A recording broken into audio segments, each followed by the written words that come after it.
The smell of the armory was the smell of war before the first shot was ever fired. Oil, metal, carbon dust, and the faint tang of sweat that never left the walls no matter how much they scrubbed. Every morning, the great doors of Springfield Armory opened like the gates of a forge, and inside, hundreds of men moved with the rhythm of machines. Wooden stocks clattered softly as they were stacked in rows. Bolts clicked under inspection lamps, and somewhere in the corner, the echo of a single test shot reminded them all what their work was for. The M1 Garand rifle had finally become the pride of American arms manufacturing, a self-loading rifle that could fire 8 rounds in as many seconds, sleek, sturdy, and far ahead of anything the rest of the world had to offer. In the spring of 1939, the brass called it the weapon that would make every US soldier stronger than 10 of the enemy. But among the engineers and gunsmiths who built it, a different kind of conversation echoed after hours.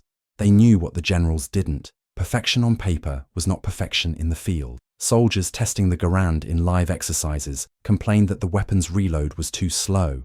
8 rounds, and then nothing. The clip ejected with that iconic metallic ping, a sound so sharp it was said to echo over the battlefield. And for the man holding the rifle, that moment of emptiness, that fraction of a second when his hands searched for another clip, could be fatal. David Marshall was one of those engineers, young, brilliant, and too restless for his own good. He had the kind of eyes that never stopped dissecting the world around him, eyes that could see flaws in machines others called flawless. He didn't fight with the other men, didn't drink as heavily, didn't talk much, but he thought, constantly. He'd lie awake at night, tracing the rifle's mechanism in his mind, imagining the motion of the bolt, the tension in the spring, the timing of the reload. He was convinced that the M1's biggest weakness wasn't its design, it was its rigidity. It forced the soldier to wait, to run dry before reloading, and that meant death in a real fight. His idea was simple, even naive, a modification that would allow soldiers to reload before the clip was empty. No one took him seriously. His colleagues called it idiotic, not because it couldn't work, but because it wasn't necessary. "You're fixing something that's already the best in the world," one senior designer told him. "Don't waste your nights chasing ghosts." But he did, night after night. Marshall's workbench became a small battlefield of its own. Papers piled up around him, smudged with graphite and oil stains. He tore through discarded parts, reshaping clips, reworking springs, testing theories on makeshift rifles he built from scrap. The janitor once found him asleep with his head on the drafting table, the smell of burnt metal and gunpowder hanging over him. The brass upstairs didn't like his attitude. They valued order, obedience, and efficiency, not obsession. When he proposed his idea officially, they dismissed it within minutes. Unreliable, unsafe, impractical, words that burned through him like shrapnel. But Marshall didn't give up. He knew he wasn't wrong, so he built the prototype anyway, quietly, borrowing tools, trading favors, and testing it in secret. He wanted to prove that reloading could be seamless, a natural motion rather than a pause. When he finally had something that worked, even barely, he took it to the test range himself. It was early morning, cold enough that the frost bit into the metal. His breath clouded in the air as he loaded the rifle, pressed the clip in, fired, and then, before it emptied, reloaded. Smooth. He tried again, faster this time, the sound of the bolt snapping forward echoing like a heartbeat. The weapon didn't jam. It sang. A small group of engineers had gathered by then, watching in silence. No one spoke until one of them, an older man with a permanent scowl, muttered, "Well, I'll be damned." Within weeks, word spread across the armory. Marshall had found a way to make the Garand faster, but just as quickly came the backlash. Some officers claimed it was too risky, that the standard issue rifle didn't need tampering. "War is fought with discipline, not convenience," one colonel told him flatly. But what they didn't understand was that in war, convenience could mean survival. A weapon that moved with a soldier's instinct could save thousands. Marshall's idiocy, as some had called it, was a spark that might change everything. When the official demonstration day arrived, the armory was packed. The upper brass stood in their pressed uniform, their shoes shining like mirrors. The engineers who had mocked him watched with crossed arms, waiting to see him fail. Marshall said nothing. He stepped to the firing line, adjusted the sling over his shoulder, and loaded the weapon. The range officer called the command. He fired 8 rounds, each one snapping like thunder, then reloaded mid-sequence without hesitation and kept firing. The crowd froze. It was too smooth, too fast. The motion broke every assumption they had about how the M1 should behave. By the time the last casing hit the floor, there was only silence. And then, slowly, applause from the few who understood what they'd just seen. He had done it. The mechanism worked. The reload time was cut in half. His idiocy had become genius overnight. Yet even then, the military would take years to officially recognize or adopt his changes. Progress in war is always slower than invention. But among the men who later carried the M1 across the beaches of Normandy, through the hedgerows of France, and into the frozen woods of Bastogne, that idea, that speed, that relentless flow, became part of how they fought. They didn't know his name. They didn't have to. His work lived in their hands every time they raised the rifle, reloaded faster than logic said they could, and survived because of it. If you made it this far, leave a quick comment. Where are you watching this from? By 1941, the world had caught fire. The quiet clang of hammers inside Springfield Armory became the pulse of a nation preparing for war. Men worked in shifts that never ended. The lights in the machine rooms burned 24 hours a day. What had begun as theory now became production. Thousands of rifles moving down the assembly lines, each stamped with the pride of a country still untouched by battle, but already haunted by its shadow. The M1 Garand had become the standard, the weapon that would define the American soldier. Yet within those walls, David Marshall's modification lived in secrecy, unofficial, uncredited, existing only in the hands of a few engineers who believed in it. They called it the Whisper Mod, a nickname born from the way it let a man reload without breaking the rhythm of fire. It was quiet efficiency, a ghost of innovation that slipped between regulations. Marshall himself had changed. The war had aged him before he ever wore a uniform. His obsession no longer felt like rebellion, it felt like duty. He had seen the reports from Europe, the Blitz over London, the fall of France, the desperate retreat at Dunkirk. Every dispatch brought with it the same truth. The future belonged to speed. Whoever could shoot, move, and reload faster would live longer. He wrote letter after letter to the Army Ordnance Department, begging them to field test his modification officially. Most went unanswered. A few came back stamped with polite dismissal. Bureaucracy moved slower than bullets, but he kept pushing, driven by a quiet conviction that someday men would die because of seconds lost to hesitate. Then came December 7th, 1940. The news hit Springfield like a thunderclap. Pearl Harbor, smoke, flames, chaos. Every man in the armory stopped what he was doing and stared at the radio. When Roosevelt's voice came over the air, calm and unyielding, something changed in them. The war was no longer distant. It had come home. Within days, production tripled. Young engineers enlisted.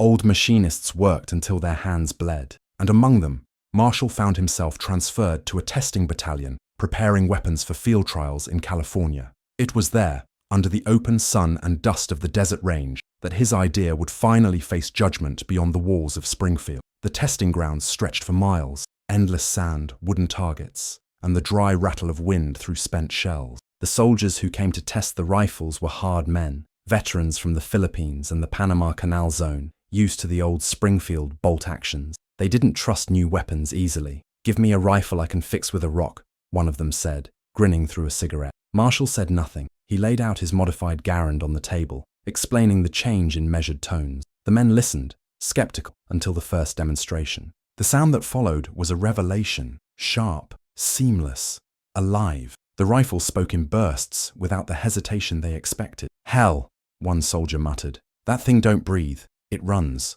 By the end of the day, half the platoon was asking to take one home. But the military's gears turned slowly. Official reports praised the performance, but concluded the modification was non-standard and unnecessary for general issue. Still, rumors spread. Somewhere between the training camps and the armories, copies began to appear. Gunsmiths tweaked their rifles unofficially, mimicking Marshall's system. Officers pretended not to notice. The soldiers just cared that it worked. By the time the first waves of Americans landed in North Africa in late 1942, a few of those rifles had found their way overseas, unofficial, unapproved, but indispensable. In the desert heat of Tunisia, the M1's speed became legend. The Germans had their Mausers, precise but slow, bolt-action relics of a different era. The Americans, even with the standard rifle, fired faster. But the few with Marshall's silent improvement were unstoppable. They reloaded on instinct, never waiting for the clip to ping, never giving away their position. One corporal later wrote, in a letter home, "We keep firing, and they can't figure out when we're empty. It's like we never stop." No one knew the name of the man behind it, and no one cared, only that the weapon seemed almost alive in their hands. Back in the States, Marshall received fragments of that news through unofficial channels. He'd see the photos of soldiers in Life magazine, Garands in hand, smoke curling around them, and feel a strange mix of pride and isolation.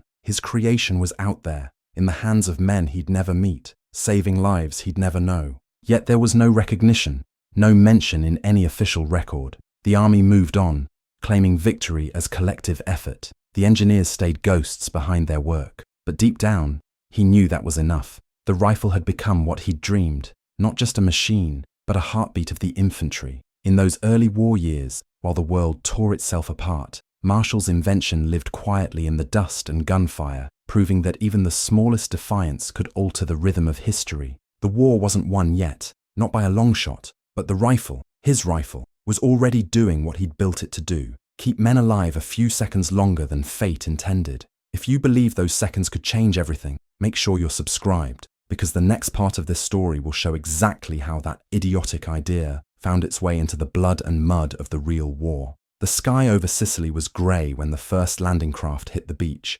Waves slammed against metal hulls, the air filled with the drone of engines and the deep thump of naval guns somewhere beyond the horizon. The men inside the boats clutched their rifles like lifelines. The M1 Garand, heavy, oiled, familiar. The weapon that made them feel, for a fleeting moment, stronger than the fear crawling in their throats. A private from the 1st Infantry, name scratched off his helmet, knelt at the bow with a modified rifle in his hands, one of the quiet prototypes that had slipped into the field without authorization. He didn't know it had been built by a restless engineer in Massachusetts. He only knew it reloaded faster than anything he'd ever fired. The sergeant yelled. The ramp dropped. The world exploded. Sand kicked up around them, bullets snapping past like angry insects. Men dove forward, rifles raised, boots sinking into the surf. The Garands barked in staccato rhythm, their reports echoing against the cliffs. The standard rifles sang their pattern. 8 rounds, then the sharp metallic ping, a pause, a reload, another burst. But the private's rifle never paused. He moved through the chaos like a machine, reloading mid-fire, keeping the pressure constant. The Germans didn't understand it. They waited for the sound, that ping that meant the American was empty, but it never came. When one tried to rush between reloads, he found himself cut down before he could lift his weapon. That small difference, invisible to command, was everything here. It was life carved out of milliseconds. The air stank of cordite and blood. The beachhead became a storm of noise, shouting, crashing, screaming, and that endless thunder of rifle. Machine guns tore through the surf. The sand erupted around the men in fountains of dirt. The private crawled behind a wrecked landing craft, reloading again, smooth, fast, muscle memory. He looked down at the rifle in disbelief between breaths. It felt alive, breathing with him. No pause, no break, just motion. When his sergeant ducked beside him, yelling orders through the chaos, he pointed to the weapon. That one! It doesn't stop! The sergeant barely heard him, but he noticed. The rhythm of fire was different, faster, more relentless. By mid-morning, the line had pushed inland. The heat rose from the sand in shimmering waves. The private's hands were raw, the rifle's metal searing against his palm. He'd reloaded dozens of times without thinking, instinct guiding every motion. Around him, the men still using standard rifles cursed their clips. The sound of that ping, once a symbol of the M1's power, now felt like betrayal. That damn sound, one muttered, slamming a new clip home. But there was no time to complain. The Germans regrouped, counter-attacking from the ridges. Mortar shells whistled overhead, landing with bone-shaking force. Shrapnel screamed through the air. The men ducked low, their world reduced to dirt, sweat, and gunfire. Up ahead, a machine gun nest tore through their line. The private saw men drop one by one. He didn't think, he ran. His boots pounded against the sand, his rifle spitting fire. He dropped to a knee, reloaded mid-sprint, fired again. The weapon didn't jam, didn't hesitate. He felt the rhythm in his bones. Another soldier beside him shouted, "Cover me!" and sprinted forward. Together they flanked the nest, 2 bursts in perfect timing. When the last German fell, the private looked down at his rifle, chest heaving, sweat stinging his eyes. The barrel smoked, but the mechanism was clean. The modification had survived its first real war. Word spread quickly through the platoon. Men began asking to try it. What's different about it? How'd you make it do that? The private just shrugged. He didn't know. The truth was sitting thousands of miles away, in a workshop filled with blueprints and silence. But in that moment, the difference between the living and the dead was measured by the man who didn't have to stop firing. Days later, As the invasion pushed through the towns and vineyards of Sicily, the modified Garands found their way into more hands. Command didn't notice, not yet, but the soldiers did. They passed them around, shared them like stolen miracles. When a weapon jammed, they cursed the armory. When one fired smooth and endless, they blessed it like a relic. The front line became a laboratory for survival, and the rifle became legend. The private kept his weapon close, sleeping with it, cleaning it in the dark by touch alone. He began to sense the small differences, the weight of the clip, the feel of the spring, the rhythm of the reload. It was no longer a tool, it was a living thing. One night, while they rested in a ruined farmhouse, he showed it to his squadmates. "It's not official," he said, "but it works." They passed it around, testing the mechanism. One of them laughed softly. "Whoever built this," he said, "he's saving our asses." And somewhere across the ocean, in a dimly lit workshop, David Marshall sat at his desk, surrounded by new drafts, new experiments. He didn't know about the private, the beach, the machine gun nest, but he could feel it. He could sense the war moving toward him, drawing closer with every telegram and newspaper headline. He had built something for soldiers he'd never meet, and now that creation was out there, changing the very way they fought, he wondered if the army would ever understand, if they would ever see that a single change in rhythm could rewrite the tempo of battle. The M1 Garand had been born in a room of engineers and officers, but it was being perfected in blood and smoke. On those beaches, in the villages of Italy, in the mountains ahead, it would earn its name, not as the weapon of generals, but as the heartbeat of the infantry, a rifle that refused to stop. Winter came early to Italy in 1943. The mountains were soaked with rain, the valleys drowned in mud. The men of the 1st Infantry trudged forward through water that reached their knees, their packs heavy, their boots raw against their skin. Every sound in those hills felt magnified, the drip of rain off a ruined church roof, the echo of distant artillery, the low hum of engines that never stopped. The rifle was their only constant. The M1 Garand, cold and slick in their hands, was as much a part of them now as the fear that lived beneath their ribs. The private still carried his modified weapon,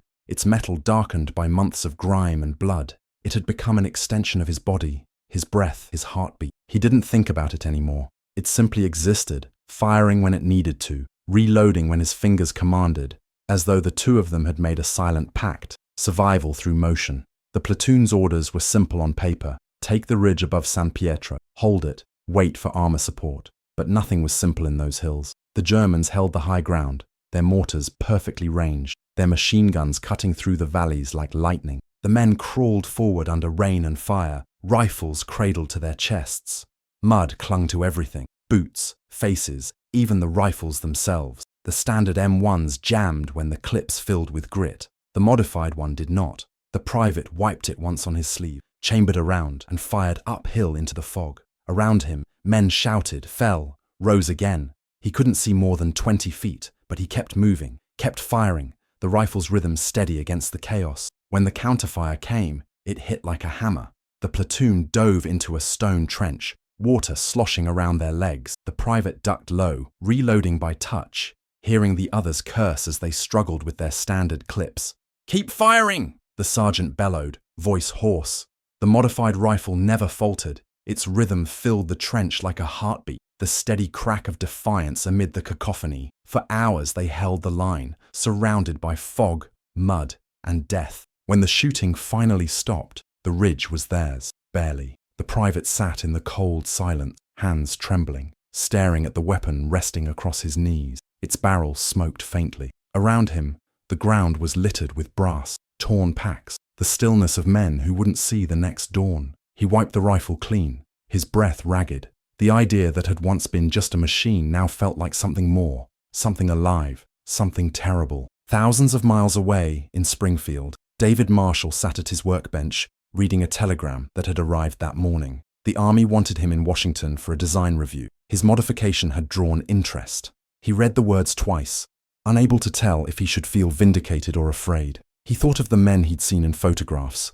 Boys, really, their faces smeared with mud, their eyes hollow but unbroken. His invention was out there among them. It had saved some, maybe many, but he knew it had taken lives too. Each faster reload, each shot that didn't give the enemy a chance to rise again. He wondered if they ever thought about the man who'd made it possible. He wondered if they would hate him or thank him. That night, unable to sleep, he walked through the empty corridors of the armory. The walls echoed with the memory of hammers and voices long gone. He stopped by the firing range, picked up a rifle, and fired into the darkness. The sound cracked through the silence, sharp and hollow. For a moment, it didn't sound like victory. It sounded like loss.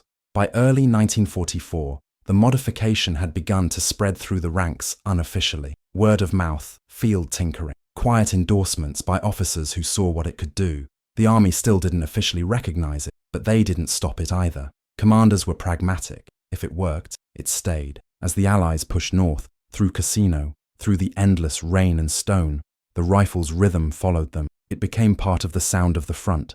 Artillery, screaming, and the relentless snap of Garands that never seemed to stop firing. In foxhole, in trenches, in shattered villages, men whispered about it, the rifle that never quits. One night, in the ruins of a farmhouse, the privates sat with a handful of survivors. The air smelled of wet hay and smoke. They passed around a canteen of water, too tired even to speak. The private cleaned his rifle slowly, each motion deliberate, almost reverent. One of the new replacements watched him and said softly, "They say those rifles came from some genius back home." The private didn't answer. He wasn't sure what genius meant anymore. He only knew that it worked, and that it had kept him breathing when nothing else could. He thought about how many men had died because their rifles jammed or their clips ran dry, and how many hadn't because his didn't. The balance between those two numbers weighed heavy on his chest. In Washington, Marshall stood before a row of officers in crisp uniform. They asked about the mechanics, the failure rate, the cost of implementation. He answered each question precisely, his voice calm but distant. Then one general asked, "Do you think this will shorten engagements?" Marshall hesitated. "I think it will make them faster," he said. The general smiled faintly. "That's good." But Marshall didn't know if it was. He thought of the mud, the fog, the silence after the shooting stopped. He thought of men he'd never met holding what he'd built. He realized, for the first time, that invention and consequence were the same thing. When he returned to Springfield, he stood outside the armory in the cold dawn. Smoke from the nearby foundry drifted across the yard. He thought of the line between brilliance and madness, between creation and destruction. His so-called idiocy had become doctrine. The rifle was faster now, deadlier, unstoppable. But for every heartbeat it saved, another was silence. War had no mercy for those who built its tool. It only demanded more. What about you? Do you believe progress always comes with a price? Comment below and tell me if you'd copy and paste this line. Every invention in war saves one man and kills another. By the spring of 1945, Europe was a ruin that breathed smoke. The fields that once held crops were littered with the bones of machines and men. The rivers ran dark with mud and oil. The war was dying, but not quietly. In the towns of Germany, resistance still flickered like embers.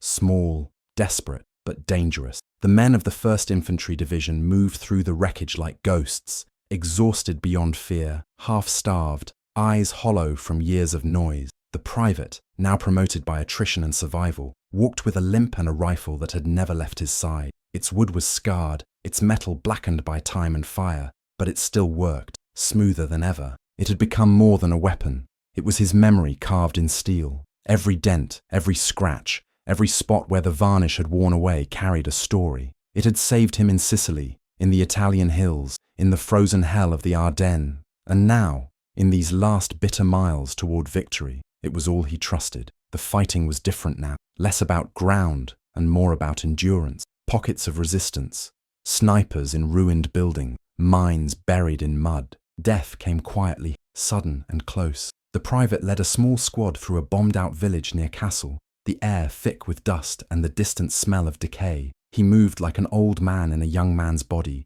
each step careful, each breath measured. The rifle hung across his chest, the barrel warm from the morning's exchange. They found civilians in the basements, women, children, faces hollow from hunger. The war's noise stopped for a moment, replaced by a silence heavier than gunfire. One of the younger soldiers whispered, "We did it. It's almost over." The private looked at him, unsure what it meant anymore. That night, they camped in the shell of a factory. The fire crackled low, and rain tapped softly on the broken roof. The private sat apart, cleaning the rifle by habit. The others slept in uneven rhythms, murmuring in dreams they'd never remember. He stared at the weapon in the flickering light. The mechanism was flawless, the movement smooth, the reload seamless.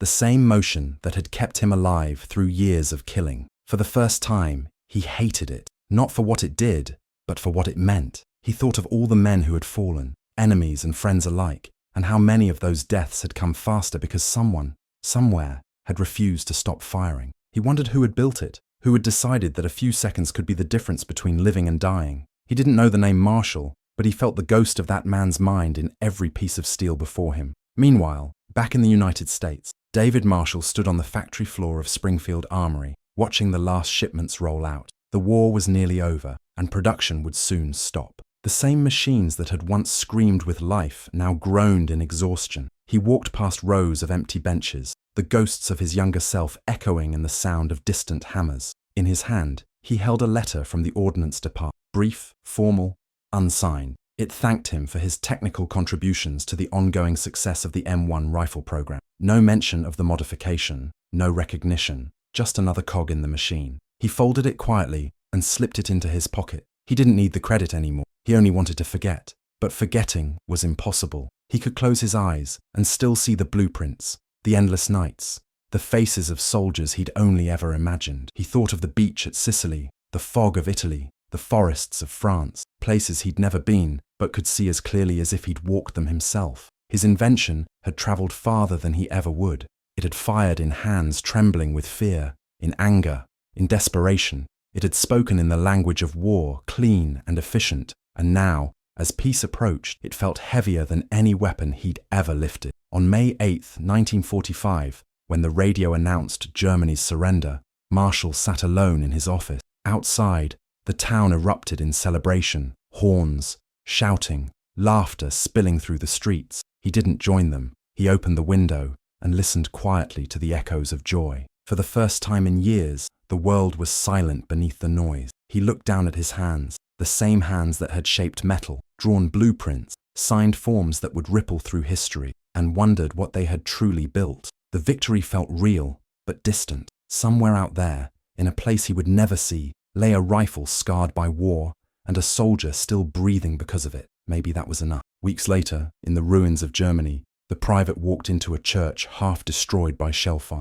The pews were splintered, the altar broken. He sat down, rifle across his lap, and listened to the wind moving through the holes in the roof. He didn't pray. He just sat there, letting the silence settle over him like a shroud. For the first time, he felt the weight of everything that had happened. The friends gone, the faces forgotten, the endless rhythm of fire that had carried him here. He ran his hand over the rifle's stock and whispered, "It's over." But even as he said it, he knew it wasn't. The sound of that rifle would live in his head for the rest of his life. War ends, but the weapons stay. The ideas stay. The ghosts of those who built and carried them never really leave. Marshall returned to his workshop after the war, trying to design tools for peace, agricultural machines, precision instruments, but nothing felt clean anymore. Every sound of metal meeting metal carried an echo. Every spark reminded him of what he'd made. And across the ocean, the private carried his rifle home, wrapped in cloth, a relic of everything he'd survived. History would remember the M1 Garand as the rifle that won the war. It would call it reliable, accurate, revolutionary. But behind those words lived the story of an engineer who wouldn't stop until it was faster, and a soldier who discovered that speed could save lives and take them just as easily. The line between genius and guilt blurred until it disappeared. If this story moved you, take a second to subscribe, not just to hear more about the weapons that shaped history, but about the people behind them, the choices they made, and the weight they carried long after the shooting stopped. Because the real war never ends.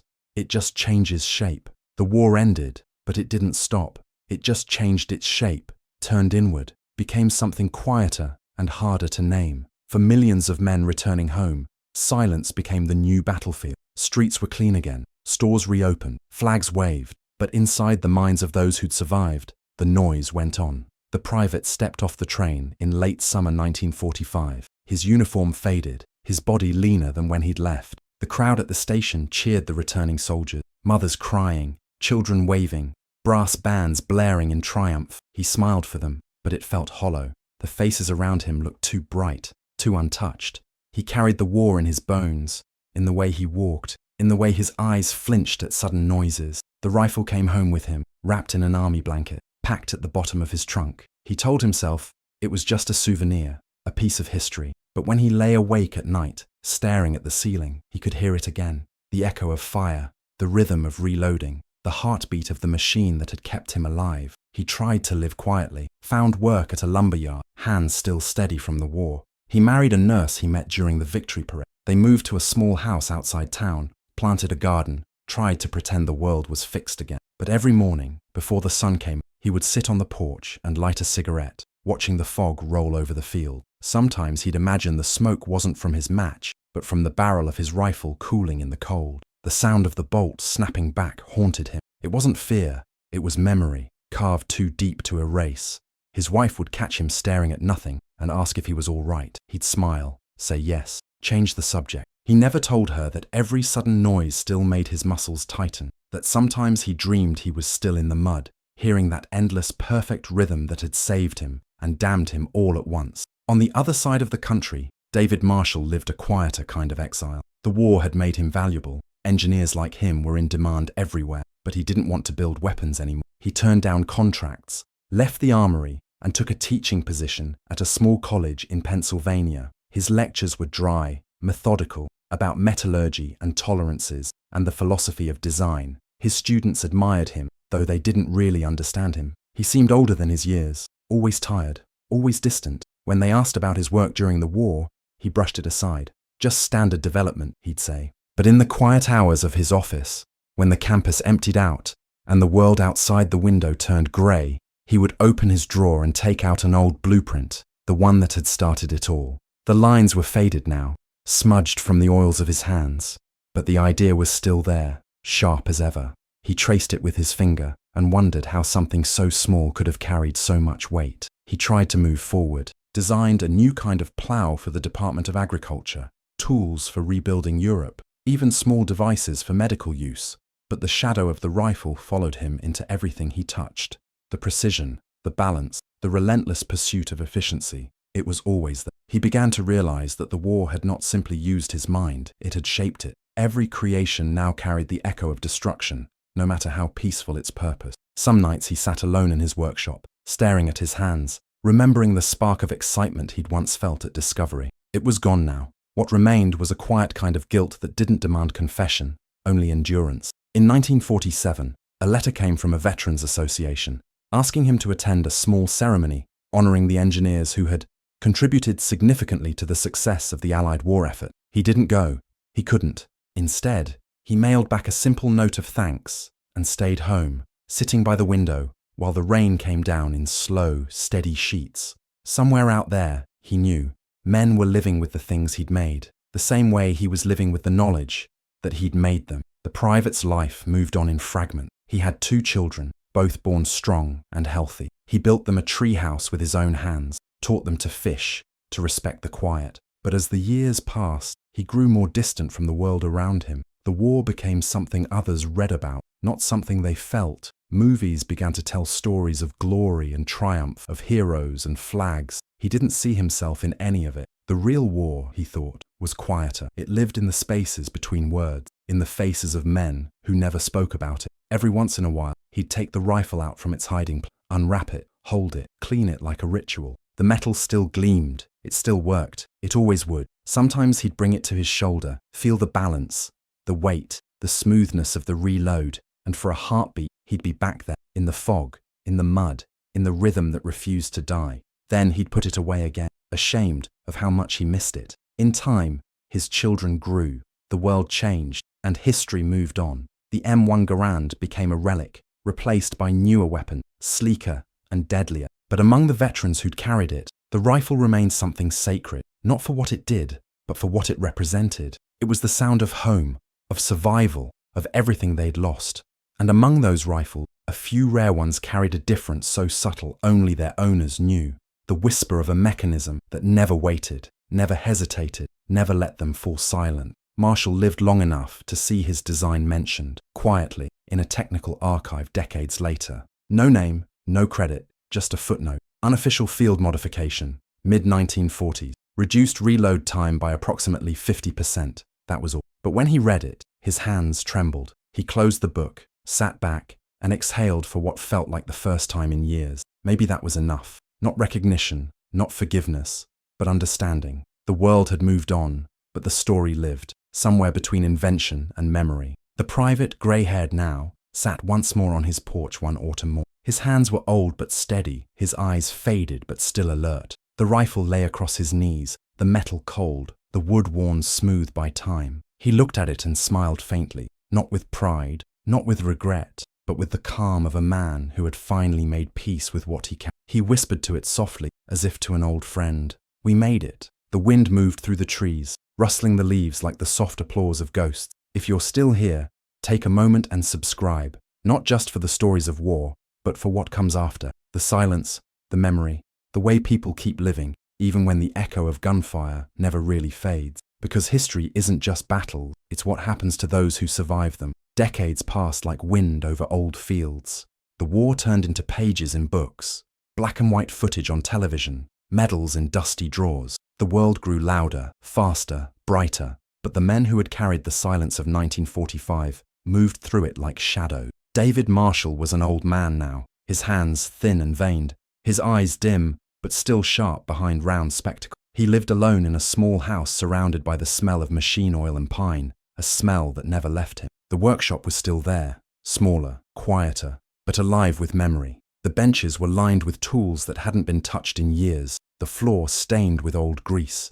On one shelf sat a wooden crate marked Springfield Armory, 1943. Inside, wrapped in oiled cloth, rested a single rifle, his rifle, the one that had changed the way men fought. He hadn't opened that crate in 30 years, afraid of what it might make him remember. But on a grey afternoon in 1972, when the news spoke of another war far across the sea, something in him stirred. He walked to the crate, unwrapped the cloth, and held the rifle once more. It was heavier than he remembered. The metal still gleamed. He ran his fingers along the chamber, the smooth contour of the modified clip housing, and whispered, almost to himself, "So, you're still perfect." He sat at his desk and began to write. Not a report, not a confession, just a letter, though he didn't know to whom.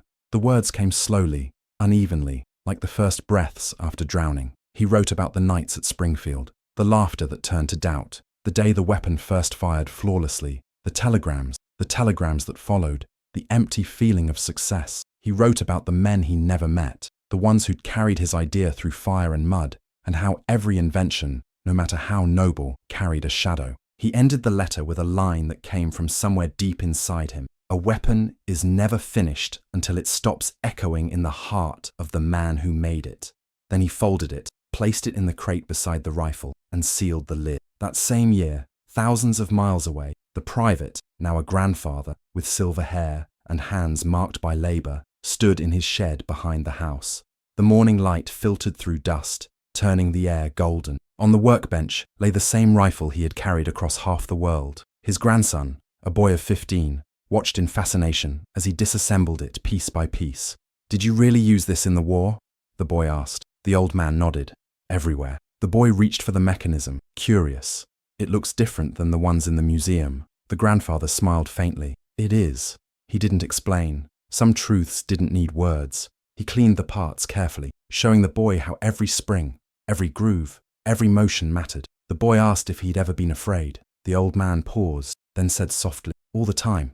But this made me feel like I could keep moving."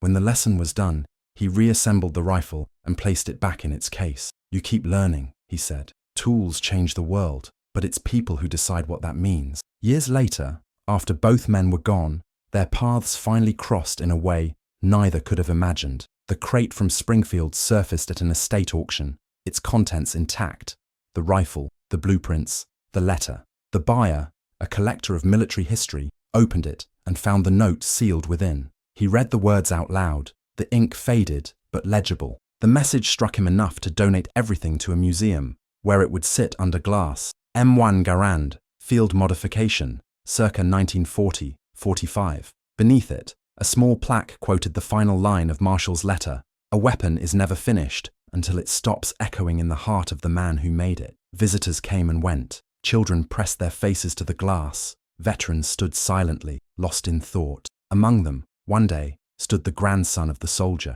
now an old man himself. He read the plaque, saw the faint mark on the stock where his grandfather's hand had once rested, and felt something move inside him. Not pride, not grief, but connection. The weapon wasn't just metal, it was memory, the meeting point of invention and survival, of creation and cost. Outside, the city hummed with modern life, traffic, radios, endless motion. No one noticed the moment a single beam of afternoon light cut through the museum window and fell across the rifle, making the metal shine just as it had in that first morning at Springfield Armory so many years before. For a second, it seemed alive again. Then the light shifted and the echo faded back into silence. If you felt that silence, if you could almost hear the sound of that rifle's breath between heartbeats, then stay here with us. Like the stories, share them, and subscribe.